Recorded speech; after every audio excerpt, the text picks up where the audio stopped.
Charlie's just a gorgeous horse. He's big, he's strong, he's got a great temperament. He's a beautiful specimen. If you could draw your picture of the perfect racehorse, that's him. I'm Richard O'Dwyer. I'm part owner of Lost in Translation, one of the favourites for the Gold Cup, and our favourite horse. I've known Paul for about 20 years. It was clear that we both liked horse racing. So when we decided that we would get together and buy a horse, we were a natural fit for each other, and that's what we did. Paul lost a son 5 years ago, Charlie. We decided soon after that we would like to buy a horse to go out and have some fun with, and ideally target Cheltenham. So we basically set off in the summer of 2016 to do that. I registered the partnership, got the colours. We decided that we would like to try and get hold of the Minion colours, which were Charlie's favourite character. We tasked Ross Doyle, our agent, to find us a horse that might one day be worthy of running at Cheltenham, but we had no illusions that it would be a Gold Cup horse. He called us in early 17 and said he'd found the right horse for us. And Lost in Translation was bought. We decided we'd go to the Tizzards. Richard phoned me up. I was actually at Ludlow, and he phoned me up out of the blue and said, I'm sending you a horse that's coming from a point-to-point field. We'd never met Richard or Paul before, and certainly never met the horse. The boys knew their form. They'd studied racing. They knew more about our horses than perhaps we did, and just immediately got on well with them. He arrived with us in sort of February, and then we couldn't run in that season. The ground went too quickly for him, and we said, well, we'll turn him out and we'll save him for a novice hurdle. Then we took him to the first Chepstow meeting, and from then on it was all progression. The plan was always to go to Haydock.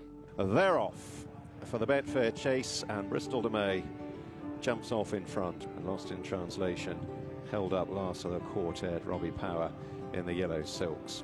Paul and I both generally enter into that kind of terrain thinking we'll win.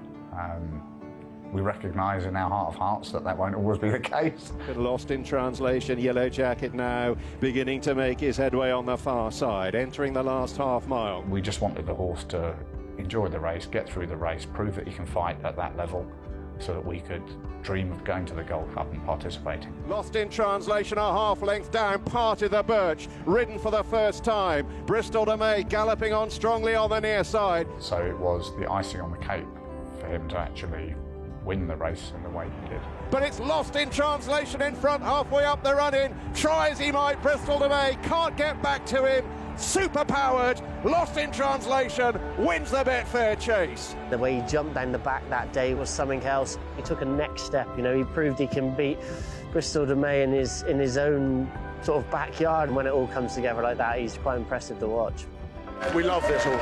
We've owned him for 3 years now. I loved him the day that we got him. The colours are very important to us.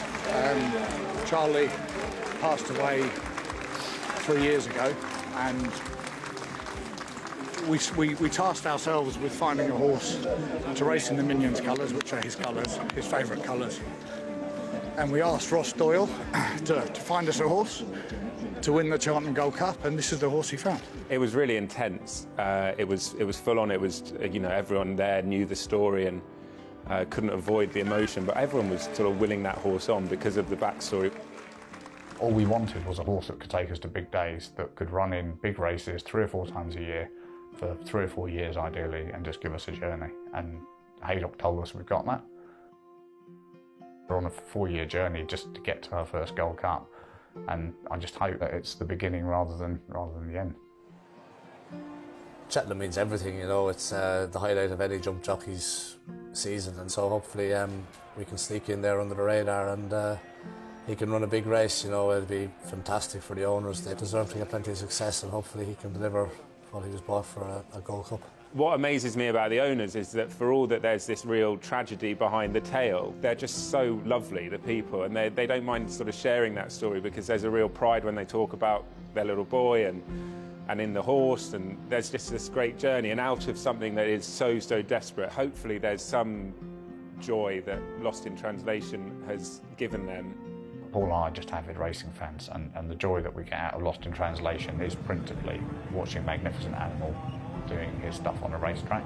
The family get together at the races and at the yard, and therefore that helps them have fun together and to bond as a unit. Horses are strange things, not just Paul's stories, but any times, you know, they can make some of the hardest men you know draw them to tears. I don't think whether you've backed any horse in that race, you will be disappointed if Lost in Translation was to win, because they thoroughly deserve it. And if the scenes are repeated as were the case at Haydock, then the Gold Cup will have, I'm sure, a wonderful race, but also a wonderful aftertail to it as well. It'll be a fantastic story, and hopefully Charlie will be giving us plenty of help on the day as well. I suspect he'll be with us in spirit, and he will be having a good chuckle as Robbie Power streaks up the run dressed as a minion. I'm looking forward to it, but I think there'll be a tear or two.